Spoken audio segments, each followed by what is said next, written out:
بسم اللہ الرحمن الرحیم نحمدہ ونصلی علی رسول الکریم۔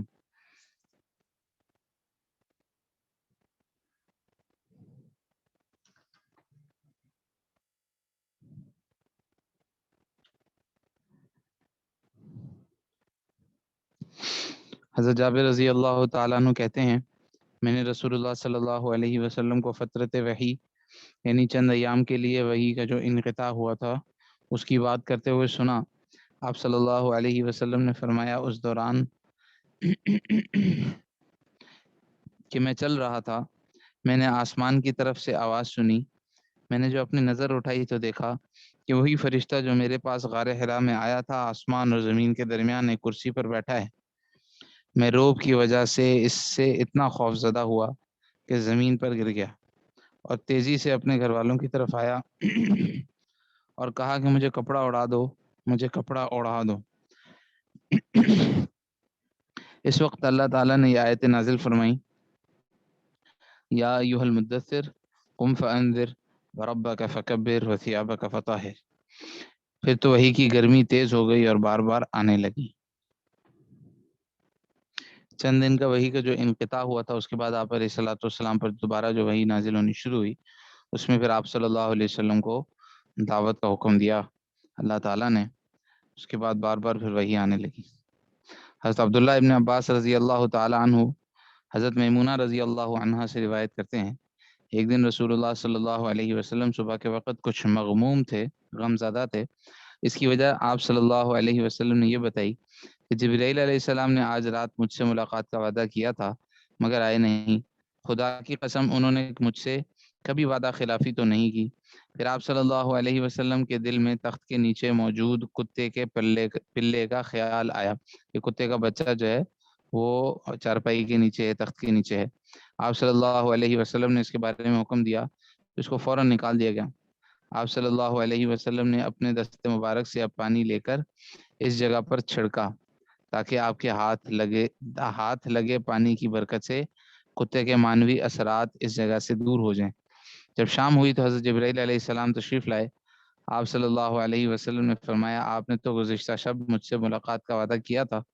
انہوں نے کہا، جی ہاں، لیکن جس گھر میں شوقیہ یا بلا وجہ کتا رکھا گیا ہو یا تصویر ہو اس میں ہم یعنی فرشتے داخل نہیں ہوتے۔ جی، تو جس گھر میں کتا ہو، بریکٹ میں لکھا ہوا ہے شوقیہ یا بلا وجہ، یعنی کہ اگر کسی جگہ پر کوئی ایسا عذر ہو، وجہ ہو، وہاں پر رکھنے کی گنجائش پیدا ہو جاتی ہے۔ مثال کے طور پر جہاں پر حفاظت کا انتظام اس کے بغیر مشکل ہو، تو حفاظت کے لیے کتا رکھنا، یا بکریوں کا ریوڑ ہے یا فصل ہے اس کی حفاظت کے لیے، اس کی چوکیداری کے لیے۔ گھروں میں تو چوکیدار رکھا جا سکتا ہے کتا، اگر مثال کے طور پر چوکیدار رکھنے کی کوئی جو ہے نا وہ تنخواہ اور اجرت برداشت نہیں کر سکتا ہے، کوئی ایسا عذر ہے تو علماء سے مسئلہ پوچھ لیا جائے اپنے موجودہ صورتحال کا۔ بہرحال مجبوری کی وجہ سے گنجائش ہو جاتی ہے کتا رکھنے کی، تو اگر کوئی مجبوری ایسی ہو تو کتے کو خریدنا بھی جائز ہو جاتا ہے، اور اگر کوئی ایسی مجبوری نہ ہو جس کی وجہ سے کتا رکھنا جائز ہو تو پھر کتے کو خریدنا بھی جائز نہیں ہوتا۔ وہاں پر اس کے خرید و فروخت کا بھی مسئلہ یہ آتا ہے کہ آپ علیہ السلام نے فرمایا کہ اس کا جو سامان ہے وہ خبیث ہے، جو اس سے کمائے ہوئے پیسے ہیں وہ خبیث ہے۔ وجہ یہی ہے کہ اس کو خریدنا بیچنا جائز ہی نہیں ہوگا اس حالت میں، جس حالت میں اس کو رکھنا جائز نہیں ہوگا۔ بہرحال جب اس کو رکھنا جائز ظاہر ہے خرید کر ہی رکھا جائے گا، تب گنجائش ہے۔ جی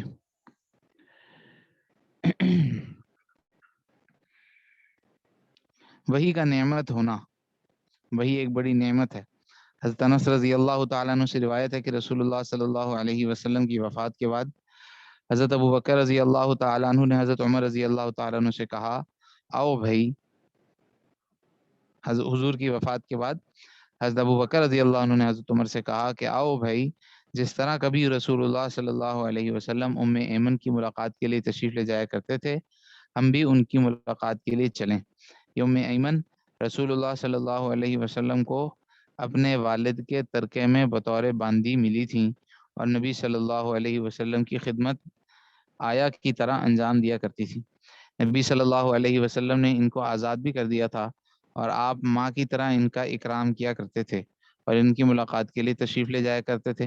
جب یہ دونوں حضرات ان کے گھر پہنچے تو ان حضرات کو دیکھ کر بے ساختہ ایمن پر گریہ طاری ہو گیا۔ انہوں نے پوچھا آپ کیوں روتی ہیں؟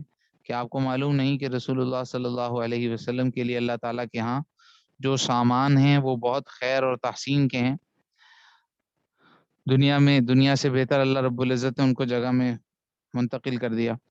تو انہوں نے جواب دیا کہ میں اس پر تو نہیں روتی، کیونکہ بلا شبہ میں اتنا تو جانتی ہوں کہ اللہ تعالیٰ کے یہاں آپ کے لیے خیر کا سامان ہے، بلکہ میں تو اس پر روتی ہوں کہ اب آسمان سے وحی کی آمد کا سلسلہ ختم ہو گیا، جو ہمارے لیے اللہ تعالیٰ کی جانب سے دین و دنیا کی براہ راست رہنمائی کا ذریعہ تھا۔ یہ کہہ کر ایمن نے ان دونوں حضرات کو بھی خوب رلا دیا اور یہ بھی ان کے ساتھ مل کر رونے لگے کہ واقعی وحی کا آ جانا اور ہمیں جو ہے نا وہ ہر وقت کی رہنمائی کا حاصل ہو جانا بڑی نعمت تھی۔ وہی آنے کی کیفیت، حضرت عائشہ رضی اللہ تعالیٰ عنہ سے روایت ہے کہ حضرت حارث ابن ہشام رضی اللہ تعالیٰ عنہ نے رسول اللہ صلی اللہ علیہ وسلم سے پوچھا یا رسول اللہ صلی اللہ علیہ وسلم آپ پر وہی کیسے آتی ہے؟ آپ صلی اللہ علیہ وسلم نے فرمایا کبھی تو یہ صورت ہوتی ہے کہ مجھے ایک گھنٹی کی سی آواز آتی ہے۔ وہی آنے کی کیفیت تو یہ ہوتی ہے کہ مجھے ایک گھنٹی کی سی آواز آتی ہے اور یہ قسم مجھ پر سب سے زیادہ یہ قسم مجھ پر سب سے زیادہ دشوار ہوتی ہے، اور یہ قسم مجھ پر سب سے زیادہ دشوار اور مشکل ہوتی ہے، کیونکہ اس میں فرشتہ اپنی اصلی صورت پر رہتا ہے اور وہ رسول اللہ صلی اللہ علیہ وسلم کی روح مبارکہ کو مسخر کر کے اس میں کلام الہی کا القاء کرتا ہے۔ روح مبارکہ مسخر کیے جانے کے عمل میں آپ کو گھنٹی کی سی آواز سنائی دیتی تھی۔ اس کے بعد جب وہ کیفیت دور ہو جاتی ہے تو جو وحی میں ارشاد ہوا تھا وہ مجھ کو محفوظ ہو جاتا ہے۔ ایسی صورت میں جو ہے نا وہ بس القاء ہوتا ہے اور سیدھا دل کے اندر بات پہنچا دی جاتی ہے۔ فرشتہ اپنی اصلی صورت میں رہ کر حضور اقدس صلی اللہ علیہ وسلم کے روح کو مسخر کرتے ہیں، جس کی وجہ سے اس کے ایک کیفیت سے دوسری کیفیت میں منتقل ہونے میں دشواری اور مشکل پیدا ہوتی ہے، اور اس میں اندر گھنٹی کی سی آواز سنائی دیتی تھی۔ اور آواز گھنٹی کے مطلب یہ نہیں ہے کہ وہ گھنٹی کی آواز میں حکم ہو، بلکہ حکم تو دل پہ القاء ہو رہا ہے، اور گھنٹی کی آواز اس کیفیت کے پیدا ہونے کی وجہ سے آپ علیہ الصلوۃ والسلام کو آتی تھی جو مطلب مشکل ہونے کی وجہ سے اس طرح کی آواز آتی ہے، جو مشقت کی وجہ سے۔ اور کبھی یوں ہوتا ہے کہ فرشتہ خود کسی انسانی مرد کی صورت بن کر میرے سامنے آ جاتا ہے اور مجھ سے ہم کلام ہوتا ہے، پھر جو کچھ وہ کہتا ہے میں اس کو یاد کر لیتا ہوں۔ حضرت عائشہ رضی اللہ تعالیٰ عنہ فرماتی ہیں میں نے سخت جاڑوں کے دن میں، سخت سردیوں کے دن میں آپ کو خود دیکھا کہ جب آپ پر پہلی صورت میں وحی آ کر پوری ہو جاتی تو آپ کی پیشانی وحی کی مشقت کی وجہ سے پسینہ پسینہ ہو جاتی تھی، کہ وحی کی ایسی مشقت ہوتی تھی کہ آپ علیہ الصلوۃ والسلام پر اتنا سخت بوجھ ہوتا تھا، آپ علیہ الصلوۃ والسلام کی پیشانی پر پسینہ آ جاتا تھا۔ حضرت یعلا نے حضرت عمر رضی اللہ عنہ سے درخواست کی کہ جب کبھی رسول اللہ صلی اللہ علیہ وسلم پر وحی آئے تو اس وقت آپ صلی اللہ علیہ وسلم کا مجھے بھی مشاہدہ کرائیے گا۔ اتفاق ہوا کہ جب آپ صلی اللہ علیہ وسلم مقام جعرانہ میں تھے حج کے دوران، اور صحابہ کی ایک جماعت آپ صلی اللہ علیہ وسلم کے ساتھ تھی، ایک شخص آیا اور پوچھا کہ اے اللہ کے رسول، ایک شخص خوشبو میں لت پت ہو رہا تھا اور اسی حالت میں اس نے عمرے کا احرام باندھ لیا، اب وہ کیا کرے؟ آپ کچھ دیر خاموش رہے اور آپ صلی اللہ علیہ وسلم پر وحی کا نزول شروع ہوا۔ حضرت عمر رضی اللہ تعالی عنہ نے یعلا کو اشارہ کیا آگے آؤ۔ وہ آگے آئے۔ اس وقت آپ صلی اللہ علیہ وسلم کے اوپر ایک کپڑا سائبان کے طور پر ڈالا ہوا تھا۔ انہوں نے اپنا سر اس کپڑے کے اندر کیا تو کیا دیکھتے ہیں کہ آپ صلی اللہ علیہ وسلم کا چہرہ مبارک سرخ ہو رہا ہے اور وحی کی شدت سے ایسا معلوم ہوتا ہے جیسے آپ کا دم گھٹ رہا ہو۔ اس کے بعد جب وہ کیفیت جاتی رہی تو آپ صلی اللہ علیہ وسلم نے پوچھا عمرے کا مسئلہ دریافت کرنے والا شخص کہاں ہے؟ اس کے بعد آگے حدیث ہے اور وہ مطلب لمبی ہے، وہ مسئلہ چل رہا ہے، لیکن آپ صلی اللہ علیہ وسلم کی یہ بات بتانا اس حدیث کے اندر چونکہ مقصود تھی، مقصد کی بات ہو گئی کہ وہی آنے کی کیفیت کیا ہوتی ہے. تو آپ علیہ الصلوۃ والسلام پر کیا کیفیت تھی کہ آپ کا جو ہے نا چہرہ سرخ ہو رہا تھا، اور وہی کی شدت سے ایسا معلوم ہو رہا تھا کہ آپ کا دم گھٹ رہا ہے. تو ایسی جو ہے نا وہ کیفیت پیدا ہوتی تھی. وہی کا بوجھ. حضرت زید بن ثابت رضی اللہ تعالیٰ عنہ نے بتایا کہ رسول اللہ صلی اللہ علیہ وسلم نے آیت پڑھی، لا يستوی القاعدون من المؤمنین والمجاہدون فی سبیل اللہ. مومنوں میں سے جو لوگ جہاد سے بیٹھ رہے اور جنہوں نے اللہ تعالیٰ کے راستے میں جہاد کیا برابر نہیں ہو سکتے. جو مومنین اپنے گھروں میں بیٹھے ہوئے ہیں اور جو لوگ جہاد میں جا رہے ہیں اللہ کے راستے میں اپنے جان و مال کو لگا رہے ہیں، ان دونوں کا درجہ برابر نہیں ہو سکتا. جب یہ آیت نازل ہوئی تو زید ابن ثابت سے قلم بند کروائی. ابھی آپ اس کو قلم بند کر ہی رہے تھے، وہ لکھ ہی رہے تھے کہ آپ علیہ السلام کی خدمت میں ابن ام مکتوم رضی اللہ تعالیٰ عنہ جو صحابی نابینا صحابی تھے وہ آ گئے. انہوں نے کہا کہ اے اللہ کے رسول، بخدا اگر میں جہاد کر سکتا تو ضرور جہاد کرتا. بات یہ تھی کہ وہ نابینا تھے، ان کے عذر کرنے پر اللہ تعالیٰ نے اپنے رسول پر وحی نازل فرمائی.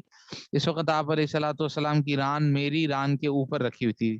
روایت کرنے والے حضرت زید ابن ثابت رضی اللہ تعالیٰ عنہ فرما رہے ہیں، جو خود کاتب وحی بھی تھے، لکھا بھی کرتے تھے، ابھی وہ قلم بند کر رہے تھے. آپ علیہ الصلوۃ والسلام وہ فرما رہے ہیں کہ اس وقت آپ علیہ الصلوۃ والسلام کی ران میری ران کے اوپر رکھی ہوئی تھی، یعنی بے تکلفی کے ساتھ گھٹنا سے گھٹنا ملائے بیٹھے تھے. تو میری ران پر اتنا وزن پڑا کہ یوں معلوم ہوتا تھا کہ اب چورا چور ہوئی، ٹوٹ جائے گی میری ران، اتنا سخت وزن ہوا. اس کے بعد جب وحی کی کیفیت آپ صلی اللہ علیہ وسلم سے دور ہو گئی تو جو کلمہ اللہ تعالیٰ نے نازل فرمایا تھا وہ یہ تھا، غیر اولی الضرری، یعنی یہ حکم ان کا ہے جو معذور نہ ہوں، یعنی جو لوگ بلا وجہ کسی عذر کے بغیر گھروں میں بیٹھے ہیں اور جو لوگ اللہ کے راستے میں جہاد کر رہے ہیں، دونوں کا درجہ برابر نہیں ہو سکتا. کیونکہ وہ صحابی معذور تھے، اللہ کے راستے میں جہاد کرنا چاہتے تھے، بس وجہ یہ تھی کہ معذور تھے. تو اللہ تعالیٰ نے معذورین کے لیے رخصت نازل فرما دی کہ ہاں اگر کوئی معذور ہو تو خیر اس کو کوئی حرج نہیں، اس کو تو اس کے جذبے اور نیت کی وجہ سے ثواب ملے گا.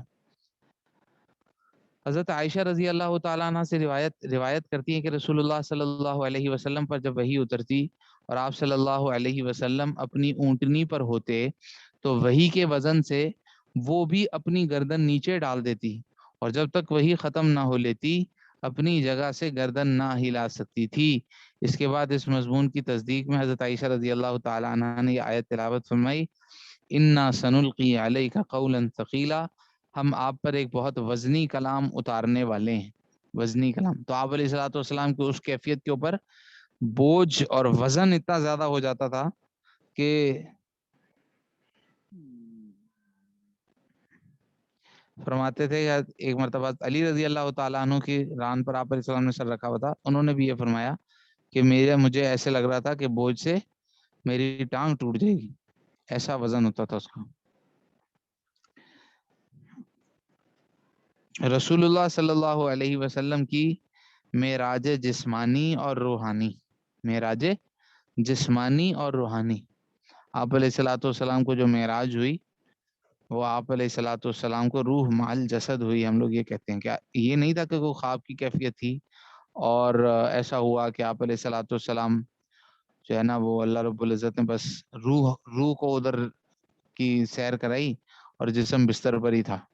یہ نہیں ہے، بلکہ آپ علیہ الصلوۃ والسلام کے جسم کو لے جایا گیا آسمانوں پر، جنت جہنم کی سیر کرائی گئی.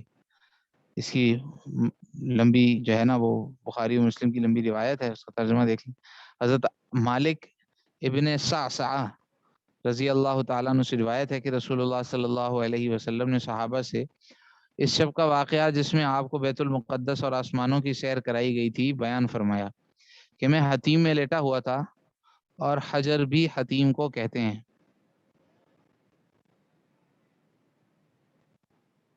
کہ ایک فرشتہ آیا اور اس نے یہاں سے لے کر یہاں تک میرا پیٹ چاک کیا، یعنی کوڑی ہنسلی کی ہڈیوں کے درمیان گڑھے کے پاس سے لے کر زیر ناف تک۔ اس نے میرے قلب کو نکالا، یعنی اس نے یہ جگہ چیری، اس میں سے میرے دل کو نکالا، اور اس کے بعد ایک سونے کا تشت ایمان اور حکمت کے نور سے بھرا ہوا لایا اور میرے قلب کو دھویا گیا۔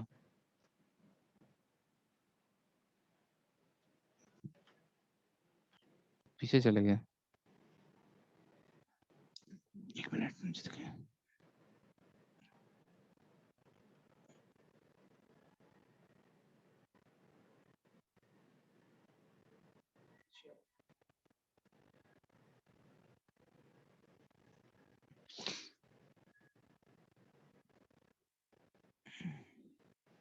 یہ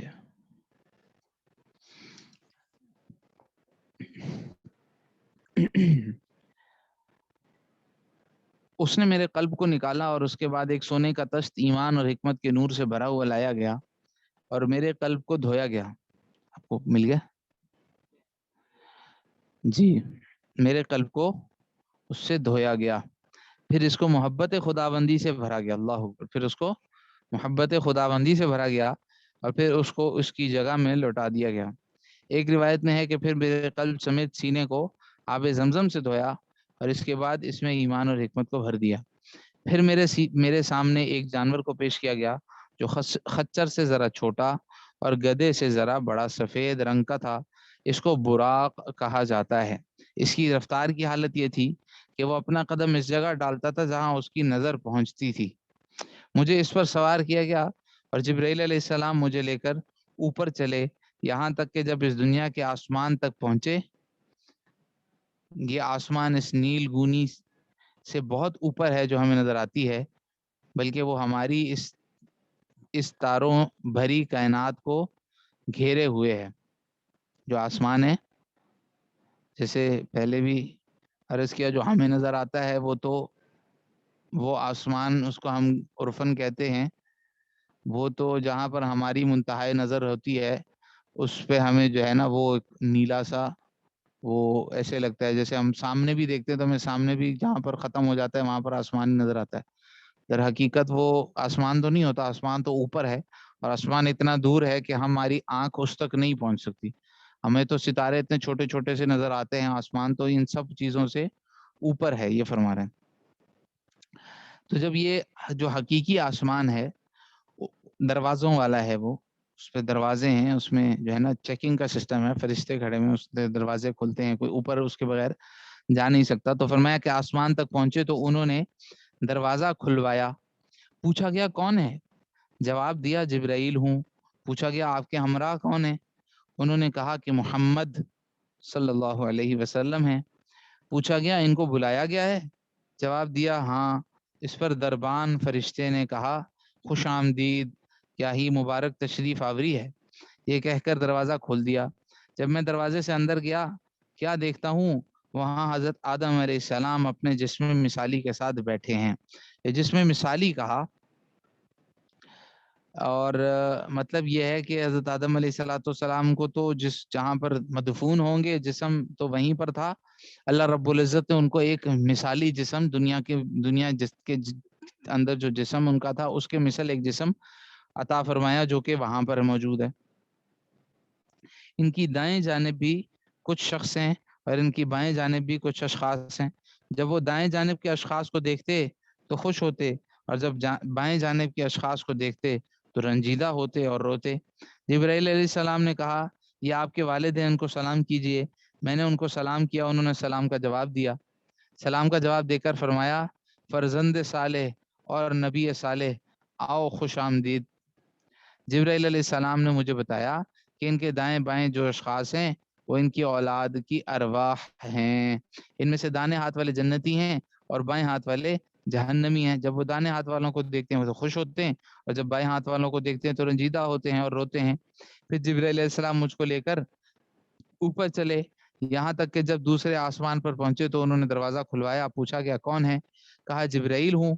پھر پوچھا گیا آپ کے ہمراہ کون ہیں؟ کہا محمد صلی اللہ علیہ وسلم ہے۔ پوچھا گیا ان کو بلایا گیا ہے؟ جواب دیا کہ ہاں۔ اس پر دربان فرشتے نے کہا خوش آمدید، کیا ہی مبارک تشریف آوری ہے، اور دروازہ کھول دیا۔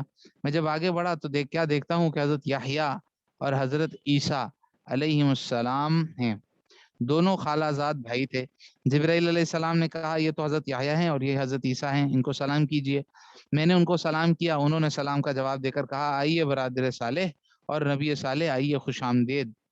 پھر جبرائیل علیہ السلام مجھ کو لے کر تیسرے آسمان پر چڑھے اور دروازہ کھلوایا۔ پوچھا گیا کون ہے؟ کہا جبریل ہوں۔ پوچھا گیا آپ کے ہمراہ کون ہے؟ کہا محمد ہیں۔ پھر پوچھا گیا کیا ان کو بلایا گیا ہے؟ جواب دیا کہ ہاں۔ اس پر دربان فرشتے نے کہا خوش آمدید، کیا ہی مبارک تشریف آوری ہے، اور دروازہ کھول دیا۔ جب میں آگے بڑھا تو کیا دیکھتا ہوں کہ یوسف علیہ السلام ہیں، تیسرے آسمان پہ یوسف علیہ السلام ہے، اور ان کو حسن کا بہت بڑا حصہ دیا گیا ہے۔ جبرائیل علیہ السلام نے کہا کہ یہ یوسف علیہ السلام، ان کو سلام کیجیے۔ میں نے ان کو سلام کیا، انہوں نے سلام کا جواب دے کر کہا آئیے برادر صالح اور نبی صالح، آئیے خوش آمدید۔ پھر جبرائیل علیہ السلام مجھ کو لے کر چوتھے آسمان پر چڑھے اور دروازہ کھلوایا۔ پوچھا گیا کون ہے؟ کہا جبرائیل ہوں۔ پوچھا گیا آپ کے ساتھ کون ہے؟ کہا محمد ہیں۔ پھر پوچھا گیا ان کو بلایا گیا ہے؟ جواب دیا کہ ہاں۔ دربان فرشتے نے کہا خوش آمدید، کیا ہی مبارک تشریف آوری ہے، اور دروازہ کھول دیا۔ جب میں آگے بڑھا کیا دیکھتا ہوں کہ ادریس علیہ السلام ہیں۔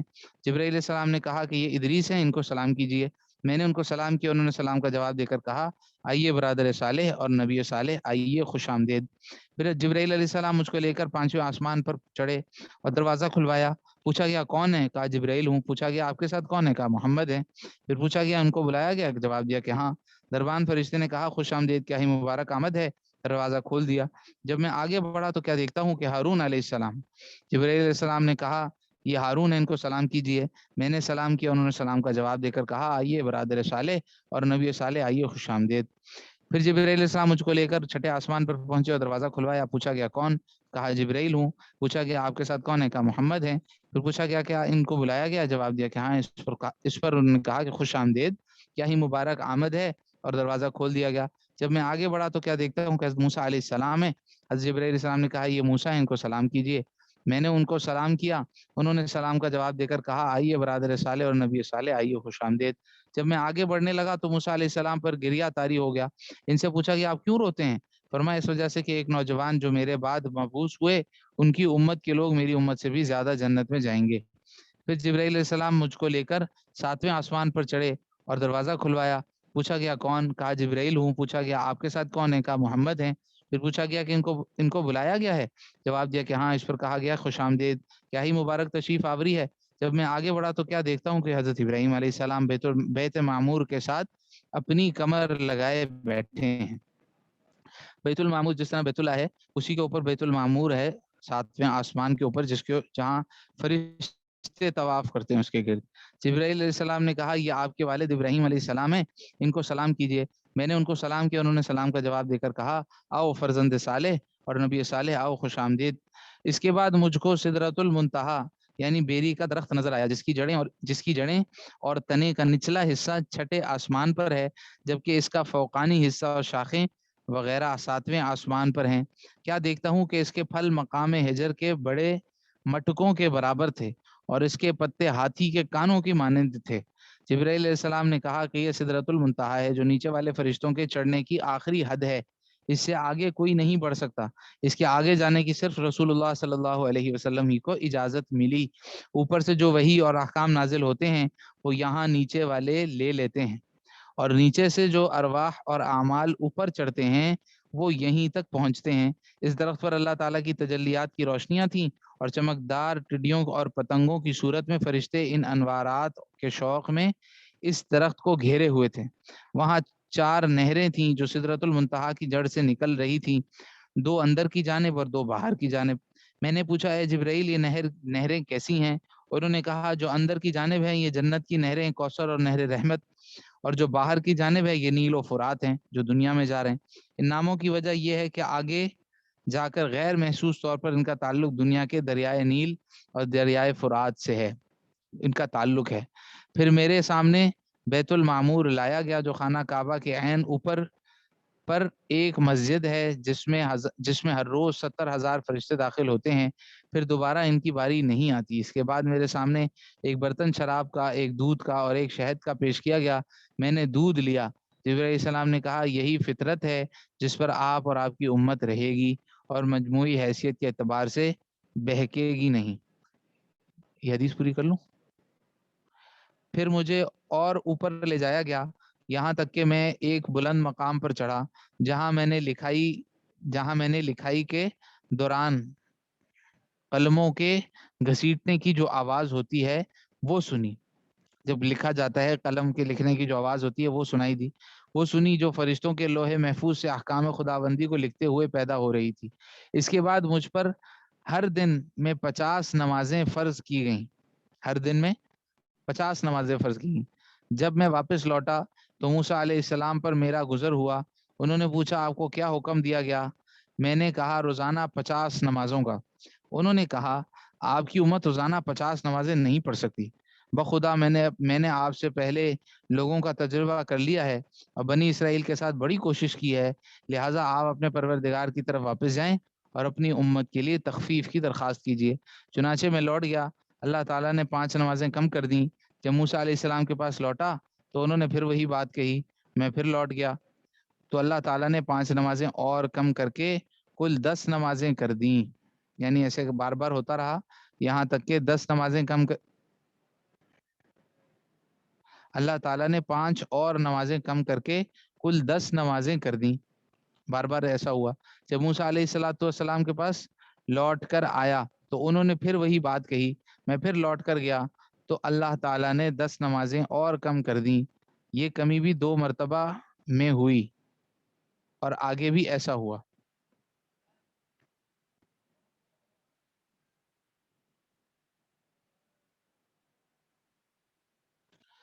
پھر میں حضرت موسیٰ علیہ السلام کے پاس لوٹ کر آیا تو انہوں نے پھر وہی بات کہی، چنانچہ میں پھر لوٹ گیا، اللہ تعالیٰ نے 10 نمازیں اور معاف فرما دی۔ میں پھر موسیٰ علیہ السلام کے پاس لوٹ کر آیا تو انہوں نے پھر وہی بات کہی، چنانچہ میں پھر لوٹ گیا، اللہ تعالیٰ نے 10 نمازیں اور معاف کر دیں اور اب مجھ کو ہر دن میں 10 نمازوں کا حکم رہ گیا۔ پھر موسیٰ علیہ السلام کے پاس لوٹ آیا تو انہوں نے پھر وہی بات کہی، چنانچہ میں پھر لوٹ گیا تو اللہ تعالیٰ نے مجھ کو ہر دن میں 5 نمازوں کا حکم دیا۔ میں پھر حضرت موسیٰ علیہ السلام کے پاس لوٹ کر آیا، انہوں نے پوچھا اس مرتبہ آپ کو کیا حکم دیا گیا؟ میں نے کہا روزانہ 5 نمازوں کا۔ انہوں نے کہا آپ کی امت روزانہ 5 نمازیں بھی نہیں پڑھ سکتی اور میں آپ سے پہلے لوگوں کا تجربہ کر چکا ہوں اور بنی اسرائیل کے ساتھ بڑی کوشش کر چکا ہوں، لہٰذا آپ پھر جائیں اور اپنے رب سے ابھی مزید تخفیف کی درخواست کیجیے۔ آپ نے فرمایا میں نے اپنے رب سے بار بار درخواست کی، اب اور زیادہ درخواست کرتے مجھ کو شرم آتی ہے، لہٰذا اب میں اس پر راضی ہوں اور اس کو قبول کرتا ہوں۔ اس کے بعد آپ نے فرمایا جب میں آگے بڑھا تو ایک منادی نے آواز دی اب میں اپنا آخری حکم جاری کر چکا اور اپنے بندوں پر جو تخفیف کرنی تھی کر چکا۔ فائدہ یہ فائدہ پڑھ لیں۔ 50 نمازوں کا سن کر بعض لوگ یہ خیال کرتے ہیں کہ پھر تو دنیا کا کوئی کام ہی نہ کر سکتے تھے، بس ہر وقت مصلی پر بیٹھے رہتے۔ یہ خیال بہت ہی غیر مناسب ہے، کیونکہ اول تو اگر ہمیں اللہ تعالیٰ یہی حکم دیتے تو بس روکھی سوکھی کھا کر اور موٹا جھوٹا پہن کر سارا وقت عبادت میں خرچ کرو تو یہ بھی ناجائز نہ ہوتا، کیونکہ ہم اللہ تعالیٰ کے بندے اور غلام ہیں۔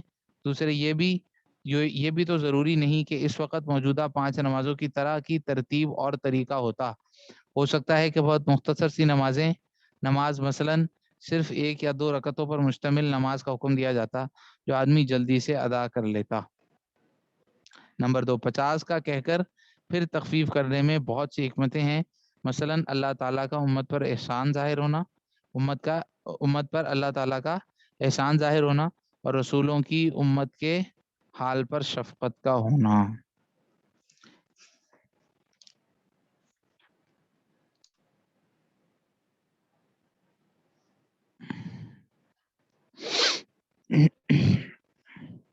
السلام علیکم۔